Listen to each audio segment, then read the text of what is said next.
What's up, y'all, and welcome to our last episode of Center Stage for this semester. Of course, not ever by any means. I'm, once again, Aaron Barton, joined by my co-hosts, Spencer Ball. and JP Barry. And we're here to do things a little bit different today. Normally, we're going to slightly catch you guys up on the sports of the week, but we're also going to sort of debate it. Now, we're going to talk less about the sports that's been going on this week, and we're going to talk more on some things, some sort of past topics, or not past topics, but topics that have been relevant and will continue to be relevant for a long, long time. So our first one is going to be our own personal top 5 greatest players list ever in the NBA. So, one of you guys would like to start. Just take us away. All right, I'll start. I guess we could go kind of in a row here. Sure. Number 1, Michael Jordan. Number 2, I have LeBron. 3, Kareem Abdul-Jabbar. 4, Tim Duncan. Number 5, Wilt Chamberlain. 4 and 5 were really hard for me. There were a lot of guys I considered. Oscar Robertson got left off. Magic, Larry Bird, Kobe, even Hakeem the Dream and Shaq. They kind of got honorable mention spots. But I think Wilt really revolutionized the game. And, dropped 100 points in a game, which was still to that 100-point game was a fluke. Some of his stat lines. I mean, there's a reason like, people say putting up Wilt numbers. Exactly. In class. But It was a fluke, though. Tim Duncan is just, he's one of the best players. Just one of the most accomplished, one of the best longevity-wise. Just the total complete player. Great player in every aspect of the game. And then, Kareem, MJ, and LeBron speak for themselves, I feel like. Yeah. Did I steal all 5 of your picks? No, not at all. Not at all. Good. So I don't like Wilt being top 5, which is why he's not in my top 5. Statistics were so inflated at the time that Wilt was there, and Wilt, it's documented that he was a selfish player. It's documented that he was obsessed with any statistic he could find, and he just, look at in the game that he had 100 points, they were playing the worst team in the league at the time, the Knicks, and they were missing their starting center, and the backup didn't even play the majority of the game. So it was left for a rookie kid who was 6'9", and 50 pounds less than Wilt was as well. And at some point, it just became teammates just feeding him the ball nonstop. Now, that's just on the 100-point game.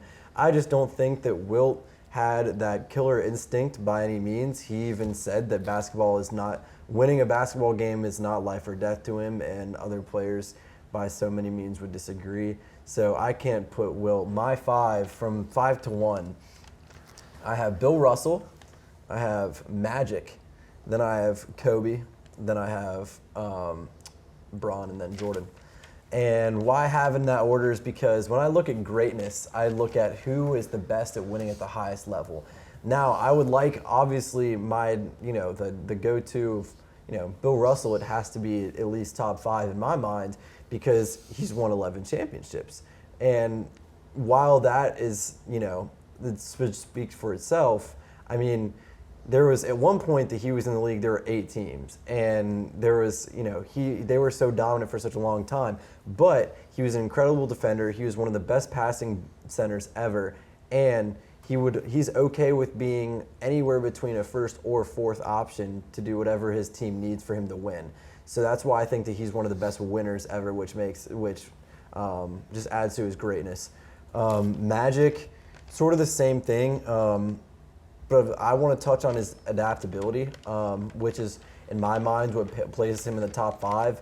Just because, his rookie season, being able to switch from being a point guard to a center when Kareem goes down and gets hurt, and still being able to take the Lakers to a championship as a rookie still, to me, that's something that no other player in history can just switch positions from 1 to 5 just like that and still make his team a winner. You have to put Magic for so many reasons. If he's not the greatest point guard ever, it's 1A and 1B between him and Steph. So, and then to go back, Kobe, he's He's everything Jordan was, except with not quite the same accolades, but close.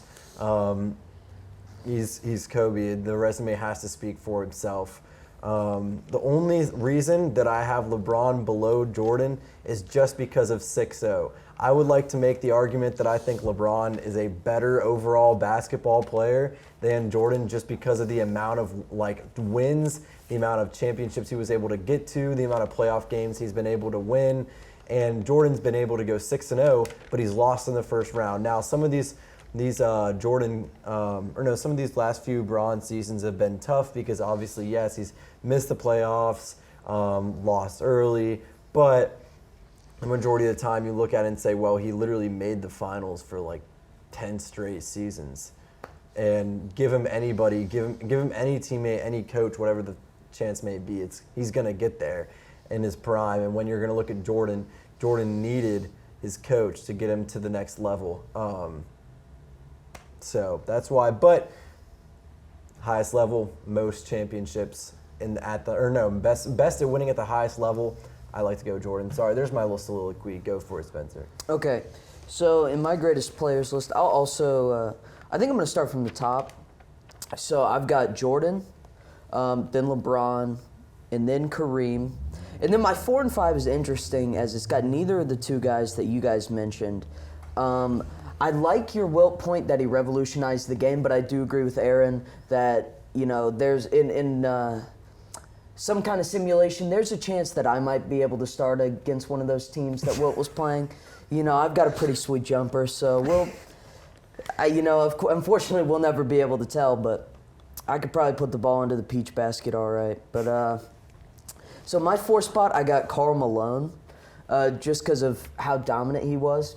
Karl Malone is a great player, and if he was on a better team, I think Karl Malone gets some rings and becomes one of the better players of all time. Right. There's my point on that, because John Stockton, great player, great passer, but on any of those Jazz teams, first off, they were going against the greatest player of all time in the finals, seemingly every year, but they also had guys that just were not good enough. So, and in the Western Conference playoffs, they had to play guys like, an aging Magic and Hakeem, rookie Olajuwon. Kobe at the end. Rookie Kobe. So, it was a tough. Yeah. The '90s conferences were just so stacked up. Yeah, it's really tough. But then guys on their team it's hard to blame Karl Malone when you've got Byron Russell guarding the greatest player of all time, and poor Byron can't help it, but. MJ's going to do what he's going to do, and that's why he's number 1 on my list. And then number 5, I've got Steph Curry. Because right now, I think you could probably make an argument that he could be in 5, but I think with where he's projected to be, he will definitely be in the top 5. He's also revolutionized the game. He's the best shooter of all time. Already with threes made, and just some of the things he can do is so incredible, and we don't see any other player really doing what Steph is doing. So I think he's revolutionized the game. And going back to my top 3, Kareem, just greatest center of all time. He's Kareem Abdul-Jabbar. He's Kareem. Like you said, it speaks for itself. So I don't know if we'll delve into the GOAT debate today. I have Jordan on top of LeBron. He does have more titles. Me personally, I'm a Jordan in the GOAT debate kind of guy, but Spencer knows ball over here. I do. So we're having Steph over Kobe. In terms of great, that's in my list. So we're saying in terms of greatness, Steph over Kobe. That's what I'm putting. Yeah. Okay. So I'm just saying, Steph's not going to drop 60 in his final game. I'm just saying that. It's a good argument. But here's my point. When you look at Steph and Steph's rings, Steph was never the best player on a championship team when they won it in the finals because he never was able to win Finals MVP. So he won. And granted, he was the best overall player when Iggy won Finals MVP. Don't get me wrong. But who was the most valuable player that series? Not Steph. Steph choked. And then you look at who was the most valuable player when they won those series. With KD, it was KD. It wasn't Steph. That's why KD got both of those Finals MVPs. So don't get me wrong. Steph revolutionized the game more than anybody has. But when it's came down to the highest level, Steph isn't there. Statistically, he hasn't been there. and I would be, I hope that he does get a Finals MVP at some point because it's the biggest hole in his resume. Not and this I year, like baby. Steph. Grizz in 4. But when you look at it, look at Kobe. Kobe's won 5 rings. I mean, he's won 5 rings, and he's been the best and most valuable player on each of those 5 rings. So let me backtrack. Steph was the best player when Iggy won Finals MVP, but he still was think he deserves inefficient that Finals and statistically MVP. not You can't there. give a Finals MVP to Andre Iguodala. Well, they did. I'm want saying you should. Iguodala. That's a terrible. And he was that's a inefficient. tragedy. And he was inefficient. Okay, but you can. I mean, Steph, So- after he got the 3-point championship, was incredibly inefficient. He was inefficient before that. Sure, but Which is a genuine knock on him. I agree with you. Sure, but saying that he was greater than Kobe, I just can't go because Kobe has more rings and he was the most valuable player when they played at the highest level. He did lose some finals, which is why he can't quite get to where Jordan's resume is, but he has more than 3 rings and he never shrank in the finals in the way that Curry did. You can say that sometimes Kobe had his inefficient games. Kobe didn't play as a team or as he wasn't a player for I guess for his teammates, I would say, in the way that Curry has been and the way that others have been. But the comparison, A, they're just not similar players at all, obviously. But B, I just can't go and say that Curry is a greater player than Kobe, than maybe even Shaq, than than Bill Russell, Then Patrick Ewing. All right, let me rebuttal, I guess. So Go for it. I think there's also it's the same thing in the GOAT debate. You're debating their competition as well, because if you're thinking about some of the rings that Kobe won, did Kobe ever have to go up against a player like Kyrie Irving? Like you're talking about guys that are guarding Steph or Steph's playing against that are a lot better than the Is this 01 Jason Kidd slander? 01-02 Nets. Unfortunately, Jason Kidd, great player, but that team was never going to beat Kobe, and it wasn't close. But I'm saying Steph in the finals has had, I think, a lot more competition than Kobe.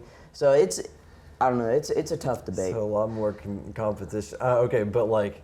See, the reason Kobe didn't make my top 5 is because he forced his way out of Charlotte. So I'm just. His most recent ring. Best point.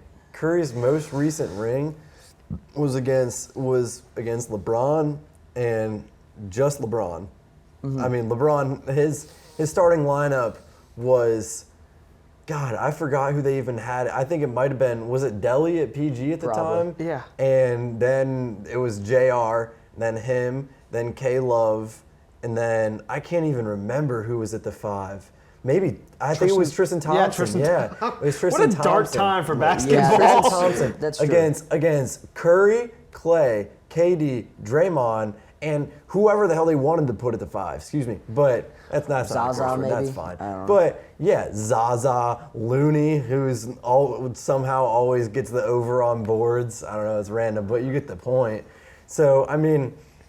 It's a fair argument. I'm picking Curry over Kobe. That's me. I think he's done. I think he's greater for what he's done for the game.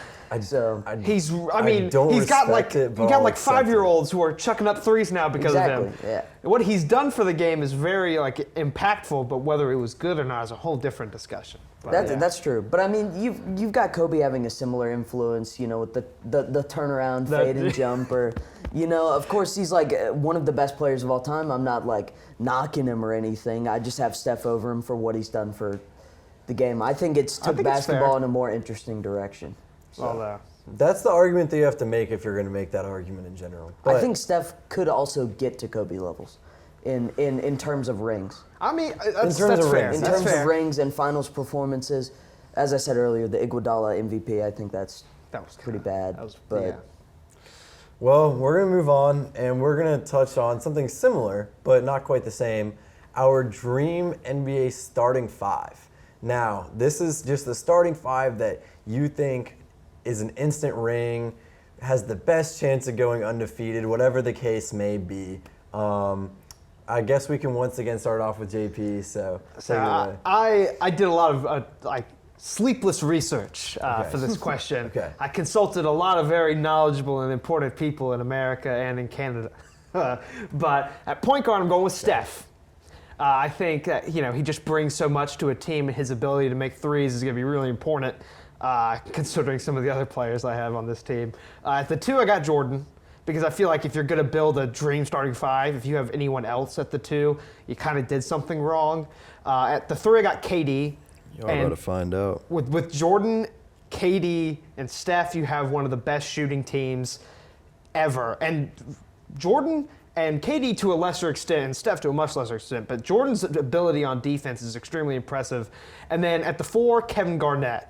I think to be a team that you go out there and you get an instant ring, something like that, go 82-0, you need someone who's going to bring a level of intensity that will bring up his teammates, and I think he could unlock a completely different animal in Michael Jordan especially. And then at the 5, Tim Duncan. I think Tim Duncan is one of the best players ever, one of the greatest players ever. We just talked about that. He brings a level of professionalism to each and every game that I think is huge for the team. And I just think that's a team that's really going to gel well chemistry-wise. I think it's a lot of personalities that will mesh in the terms of wanting to win. I mean, none of those guys you think are, oh, they're kind of slack. They're really good, but, or they're not really about it. Every single one of those guys is going to have some kind of magical performance night in, night out. And then, when you're up by 20, you're still going to have Kevin Garnett saying abhorrent things about the other players' mothers. That's respectable, but here's my 5. So I also have Curry at the 1. Okay, that's somewhere we all agree. And now at the 2, I like to think outside of the box here and not go someone who is listed at the 2, but someone who I'm putting at the 2. So I'm going KD at the 2. And then at the 3, I'm going with my boy Bron. And then at the 4, I want TD. And then at the 5, I want Shaq. Why I like this team is because I like Jordan, but here's the thing. Obviously, I like the greatest player of all time, by all means. But, I mean, am I getting the 6 rings Jordan, or am I getting the Jordan who was leading the league in scoring, tried to experiment as a point guard, but it didn't really work out? I don't really know what Jordan I'm getting in this case. He also just doesn't have the same three-point scoring capabilities as these other guys do. I need somebody who's going to be able to space it. Now, granted, the only guys who can shoot those threes are my front 3. However, those guys are all very solid three-point shooters. Some are some of the best three-point shooters ever. So now, starting with Curry, outstanding playmaker, outstanding scorer, and obviously the best shooter ever. Next, KD, and in my mind, the best scorer ever, because you just can't cover his jumper no matter what. He's so tall with such a high release point. And then you look at TD, one of the best defenders ever, unselfish by all accounts, and just loves the game and has a passion for winning, will do whatever it takes to win. And Shaq, if anything goes wrong, Shaq's there to clean it up. In his prime, he could run up and down the floor, he could guard anybody, and I'm a little concerned with foul trouble that Shaq might get into, but I think that if it just came down to it and we're not necessarily taking foul trouble into account, then I think that Shaq would be my pick here.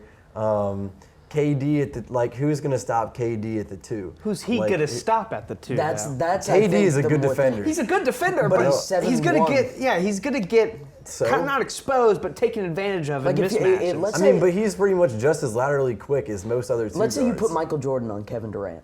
If Something Kevin terrible will Durant's happen. defending Michael Jordan. The FCC wouldn't allow KD's got that length, though. Michael Jordan is going to do atrocious things to him. I mean, they're going to have to Ray Allen. Yeah, they're Allen Iverson. Sleeping on that wingspan. Get the UN on the line. Michael Jordan NATO's going to sanction whoever. Sleeping on that wingspan. It's going to be on He has a Burns' great test wingspan. for news. Who just committed a war crime on the court? But he's like a bird. His wingspan is is great, but if he gets hit a little bit, the bone's going to shatter immediately. That's another point.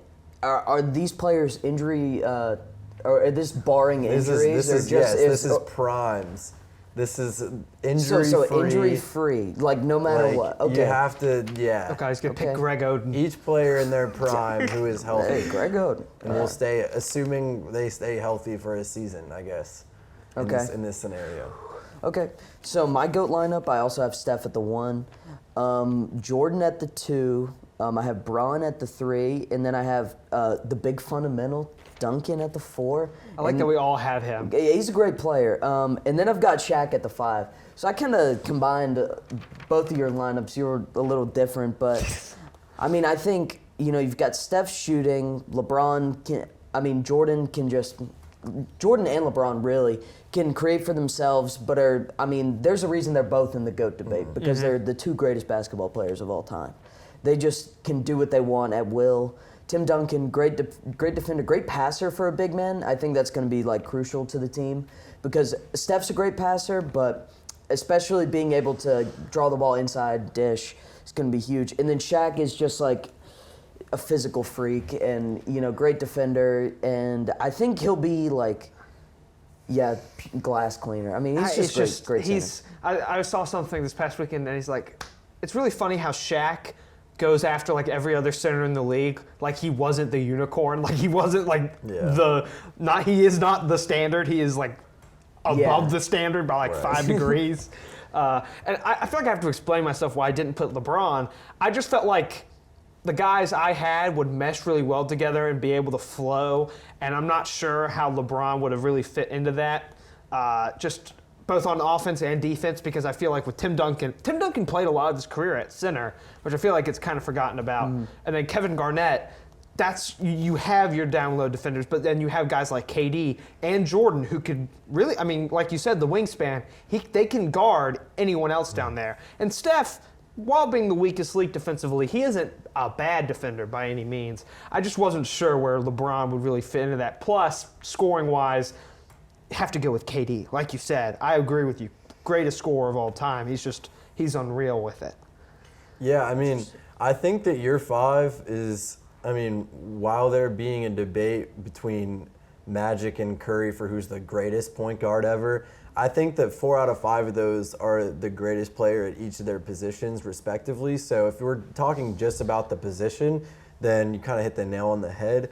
However, obviously Shaq isn't the definitive greatest center ever, but I think it's easy I think he's to the say. most dominant. That's what I was. That's That's a very exactly what I was good. going to next. That's a very good He's descriptor. by far the most dominant. And honestly, at that position where you have someone who can score at every single other position.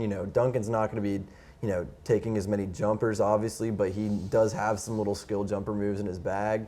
Then you don't really need a center who can pull necessarily. You just need someone who can clean up, who can play great defense, and at times make really solid plays too for others. So that's why Shaq's there.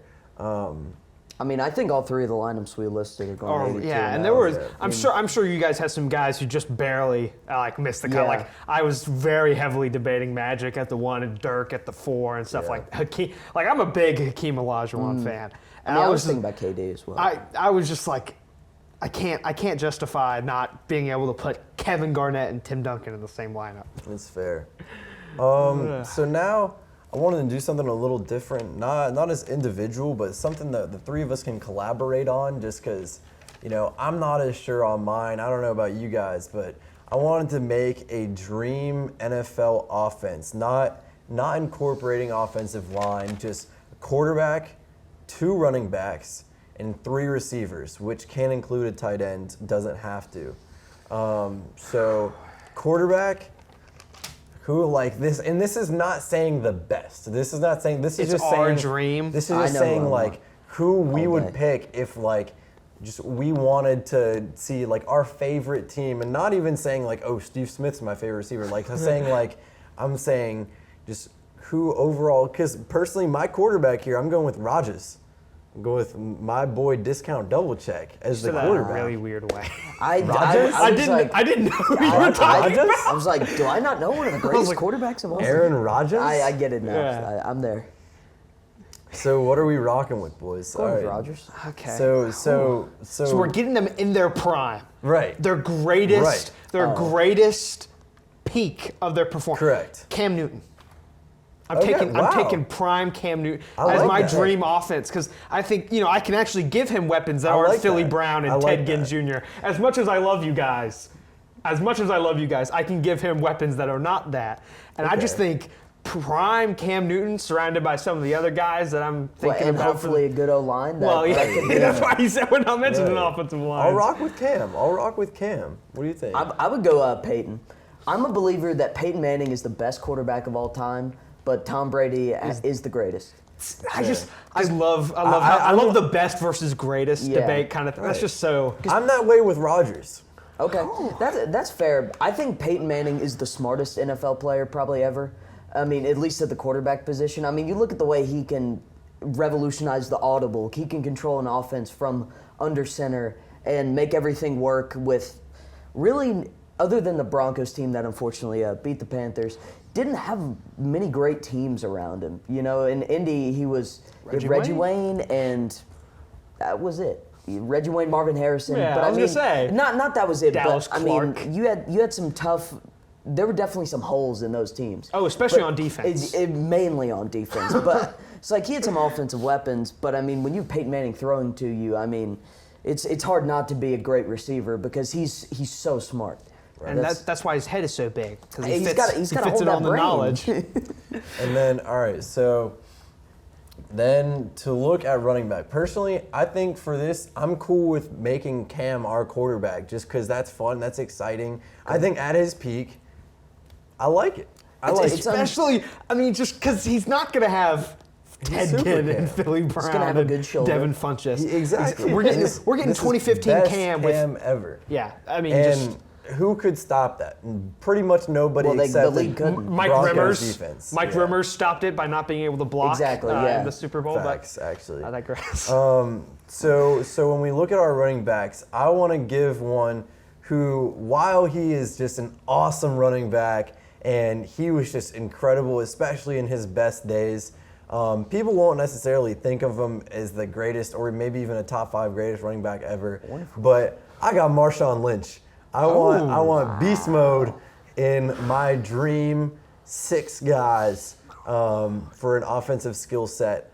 I want him as one of my running backs. When do you guys give me another? I mean, in terms of Marshawn Lynch, I love him. Yeah. But the receiving capabilities, True. it's like This is true. Because you couldn't really pick Derrick Henry. I mean, you could pick Derrick Henry, but you want to get when you can pick from anyone in the history of the NFL. Especially if you get 2. Yeah, and you get 2. balance. Especially you want someone who can catch a pass out of the backfield, and for that, Marshall Faulk.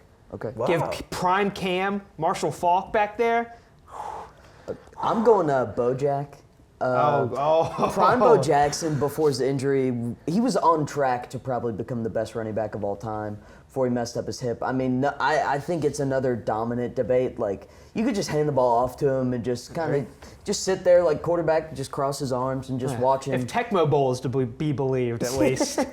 Yeah, so he's an incredible running back. That's one of the ones I would pick for sure. All right, so who are we going to accept here for our? So we're going with Cam at quarterback. What running backs are we settling on? Another running back that I just kind of want to mention. He just slipped my mind. This is the worst thing to ever happen. But this wasn't the person I was originally thinking of, but Emmitt Smith. Yeah. Respect. We got it. I mean, there's so many great running backs. Yeah, no, of course. And I mean, but I like Marshawn Lynch because if we add him and then we add my pick, Marshall Faulk, then we can have kind of the bruising running back who comes in on 3rd and short or on the goal line or when you really need a yard, and then you have kind of get a ton of touches through the air and on the ground, Marshall Faulk, but then when he needs a break, you bring in Marshawn Lynch, and after they've been worn down by Faulk for so long, and Cam with his legs, then you bring in Marshawn Lynch and you deliver the knockout blow. I really love that pick. Pete Carroll didn't understand that. Pete Carroll didn't understand that, but Pete Facts. Carroll didn't understand NCAA regulations at Southern Cal. So Pete Carroll's not going to be coaching this team, so that's yeah. there's no need there. So. So who are we gonna accept beast mode? Because I really want to. I mean, I Bo like Jackson it. and Beast Mode are like very similar. Big power backs that can just wear down. So I'm good with Beast Mode. Yeah, I'm cool with Falk. I'm cool with Falk too. I'm cool with it. So all right, well we got our quarterback, our 2 running back. Let's settle on our 3 wide receivers, and the only one that I need and will not take any rejection from is Calvin Johnson. Oh, yeah. I need Megatron just because He was essentially DK before DK. He's DK, way better but he than could DK. catch? Yeah, he's DK, but not a obviously, baby. You get my pacifier. point. You know, he's huge, but not only was he huge, he's just so fast and just Physical. like one of the best, like had some of the best hands of any receiver ever. Yeah. I mean, how could you ever sleep on Megatron when you're making a dream offensive skill set or offensive skill position lineup? Imagine if the Lions had more than 2 players. Imagine on if that the team. Lions Wow. had prime Facts. Cam Newton. Yeah. I mean, Oh Matthew my Stafford's great, but with Cam's arm and his ability to just be like, all right, I'm going to hit you 50 yards in Yeah. stride like he used to be able to do Ted Ginn when he'd take the top off of defenses. I think Calvin Johnson is an amazing pairing, but my pick is Torrey Holt. Torrey Holt's another kind of guy who could do the home run ball, but he can do so many other things. He can catch a pass, break a bunch of tackles, boom, touchdown. But he can also just go up there and grab it, and I think he fits Cam's skill set really well. Yeah, I would go Randy Moss just for Obviously. also the dominant factor. Similar to Megatron, can just kind of go down the field. And if you have 3 receivers that can do that, they can't double all of you. So It's like, what are they going to do? you gotta make a decision. Are you gonna load the box and stop the unbelievable running attack, or try and stop the pass with like 3 of the best receivers of all time, and you can't? If you manage to do that, then you have to worry about Cam taking off with his Exactly. legs. I mean, it's just unreal. See, we can leave wide receiver as not finished because personally, for me, I'd want to go Megatron, then I'd want to go Jerry Rice, Sure. and then I'd want to think between potentially bringing in a tight end, and I'm kind of leaning towards one of 2 guys. I'm really looking at Tony Gonzalez. Oh. And I'm looking at Gronk. Just, huge, doesn't get brought down. Also a very solid blocker. But because of the size that Megatron already possesses, I'm also cool with having our speed back who never drops a pass in Jerry Rice. Not speed back, like just, speed receiver, because obviously Megatron is there. He's fast, but it's mostly because, he can catch a ball over anybody. Jerry, though, he just can create separation over anybody. He's so quick, so fast. But then bring it down if we're thinking about if we do want a tight end, one of those guys, but we don't need one because of the size that Calvin Johnson right, poses. exactly. But I mean, I like that you brought up the tight ends because tight ends win championships. When you think of all the teams that have won like Super Bowls recently, I mean, Higbee for the Rams made some really crucial catches for them. Travis Kelce, Gronk for the Buccaneers. I mean, when Kittle you need was in the Super Bowl. I mean, yeah, exactly. I mean, when you need someone to make a catch, like on 4th and 5, you look. I mean, it's almost not almost always, but in the big game, big situation, it's usually one of those great tight ends. They always have making a play. mismatches because they're always guarded by linebackers. I mean, Greg Olsen when he was with the Panthers, it seemed like every game he was making a huge catch, either win the game or seal the win, and it's just. I think if we're going, I love the tight end. I love the 2 tight ends you picked in Tony Gonzalez and Rob Gronkowski. I think of those 2, I'd pick Tony Gonzalez because he brings a little bit more professionalism to the game. You don't have to worry about him getting like blackout drunk before the Super Bowl. But there's just so many great wide receivers. Yeah. But there's only a couple really great. There's not a couple, but there's so many less like great tight ends for the argument. So I kind of like the wide receivers just because we can argue more. Right. No, definitely. Yeah, my top 3 would be Randy, Calvin, and then I'm gonna go Terrell Owens. T.O. 'Cause I think T.O. is completely fair. T.O. is so good, and I think he'd be more like kind of like how you were mentioning using Jerry Rice, a little under routes, super speedy, super strong. I mean, breaks a ton of tackles. His performance in the Super Bowl on one leg was one of the most insane things like you'll ever see. He's literally playing with a broken leg and is 9 catches for like 130 yards. Cole Beasley also did that one time. Much less success. but yeah, I think that's like insane. I think he's just such a dog. I'd pick him for sure. Word. So last, I wanted us to all bring up our favorite sports memory, but different from the last time we did this, it does not involve one of our favorite teams. So I can't mention something Can't that mention involves a Duke. Duke team that doesn't outlaw Duke players, and a Panthers team or a Hornets team. Luckily, there's not a whole lot of amazing memories with those last two teams I named, so it doesn't make that hard. But I'll start it off this time. Yeah, 'cause I still need to think. I'm just going to talk about Game 7 of the 2016 NBA Finals. I actually have a mural of the Kyrie shot above my couch in my living room I've right seen it. now. And, you know, so I remember that moment because I actually, for those of y'all that don't know, my family lives in Davidson. I spent my high school years there, and I was at a basketball camp. I think it was, so that would have been going into 8th grade, so I didn't live in Davidson yet, but I was at one of their camps, and I was talking a lot of trash to a lot of guys there, and I kept almost jokingly saying LeBron was going to come back because everybody there was so high on Curry. Coach McKillop obviously was so high on Curry, and Coach McKillop's an amazing coach, but I was saying to everybody the whole time, watch, LeBron's going to come back. It's going to be awesome. It's going to be crazy. Just watch. And everybody was almost just offended at some point. And then I leave to go on a family trip to Roatan Island off the coast of Honduras, and I was watching Game 7, and I just remember being in that living room with my family friends who did not care at all about basketball, but I was locked in, and Kyrie took his step back and just let it fly over Curry, just all in his mouth, and it just went so far in, and man, I just loved it. It was so awesome, and I've never seen a moment sports-wise that a player just stepped up as hard as he did, and as I don't know, just like when the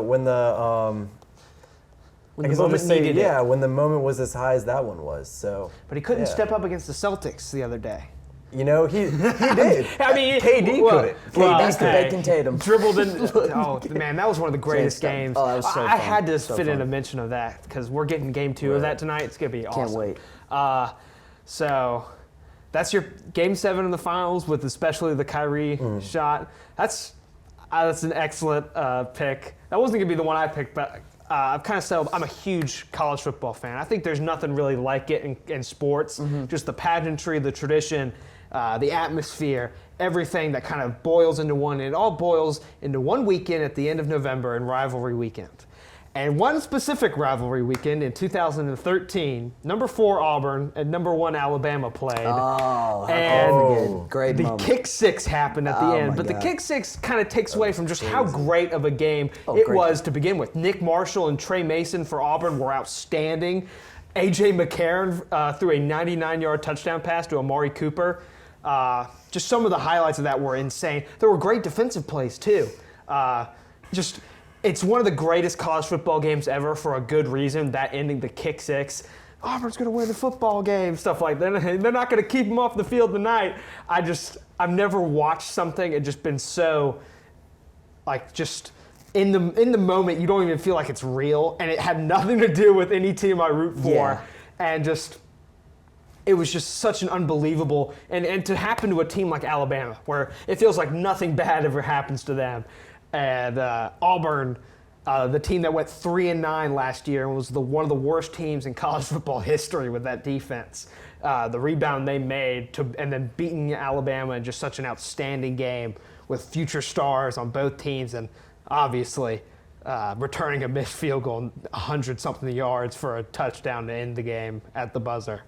Yeah, I remember being on the school bus the next Monday, and we watched it probably 20 times on the bus because you see all the Alabama fans, hands in their heads. It was all the just Auburn players were like, incredible moment. They just can't believe it.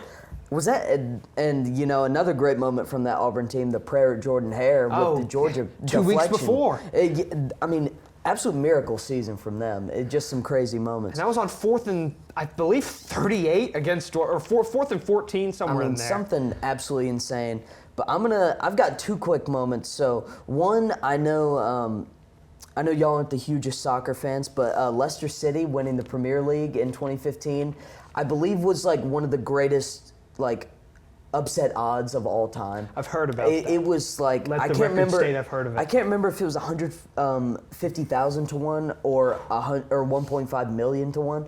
But I mean, they were like predicted to get nowhere near first, and they ended up winning the league that year. And it was just great to see. Like you can watch like YouTube videos of like the entire city just, I mean, going insane because here's like this, like the loyal fans of a team that nobody thought was going to be good. And they win the league, and then of course next year they have nobody from the team remaining. So they all get sold, but it was a great moment. But my favorite moment has got to be the Boise State Fiesta Bowl against Oklahoma in You were like 4. either 2007 or 8.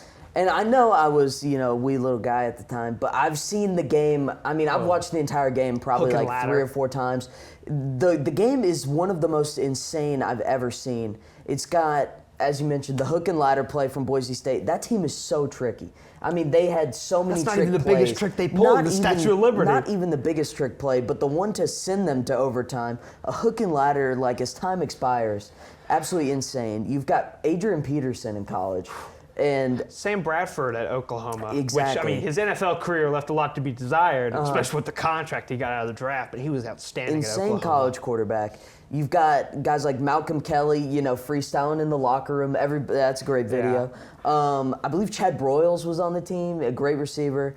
But then, I mean, you've just got these unsung guys from Boise State who just make plays happen that, I mean, nobody expected. The celebration, Ian Johnson proposes to his girlfriend after the game after scoring the winning 2-point conversion. I mean, it's just a great moment, I think, for all It's one of the sports. defining moments of college football history because Really it's one. is. I mean, it's one of the biggest bowl game upsets ever because it's a small. It put Group of Western Five on the map. Yes, Western Athletic Conference team in Boise State. That was even before they were in the Mountain West. Just going out there and then. That was when Oklahoma was still, I don't want to say respected because they're still respected to this day, but they were a very differently perceived program because they played defense. They played mean, hard-nosed defense. Everyone was Yeah. like, oh, gimmicky Boise State, it's cute and all, but Oklahoma's going to just steamroll them with And that then they dropped defense and then 41 on Adrian their Pearson. head. They So, dropped that and 42, then yeah, they something. just put Yeah. the way that their offense worked that everyone discredited was huge, and it was a huge revolution for college football because it showed, wow, you know, something like coming out of the shotgun and doing all these crazy things that can like really work on the national stage. Yeah, it revolutionized the game, and it's one of my favorite college football games of all time, for sure. I love that. Well, thank you guys for tuning in to our last episode of Center Stage for this semester. It was a ton of fun, you know, getting into our groove with this show and starting it in general. Thank you guys for your support, and we can't wait to start some new things with this show and carry it into semesters going forward. So, yeah, thank you all, and it's been a blast. Can't wait to keep it Thank going. you guys. Thank y'all.